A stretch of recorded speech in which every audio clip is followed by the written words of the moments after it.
So hello guys and welcome back to our channel. Today I'm going to show you how to add tile to Life360. So first off, you will need to open up your Life360 app and select your circle.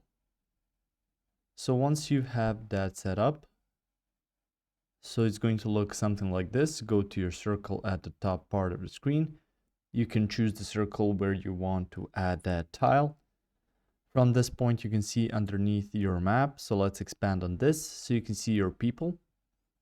Then you can see the pets, your places that are right there, and you can see the key icon that's going to be your items.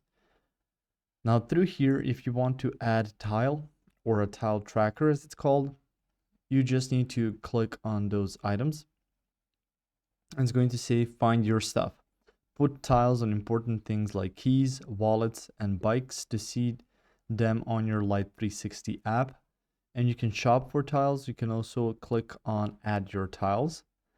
And after that, you can log in and link your existing tile account, enable Bluetooth, and press the button on your tile device to finish that.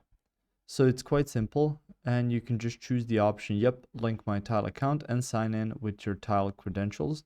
After that, just activate your tile physically and link it with that specific item you want to track on Life360. So it's quite simple since it's linked through the app, so you just need to link the device. If you found this information helpful or useful, you can like the video. You can also share a video. You can subscribe to our channel and click the notification bell to get notified about new videos on Life360 or some other topics you might find interesting as well. Thank you very much for watching this video, and as always, I will see you guys in the next one. Goodbye.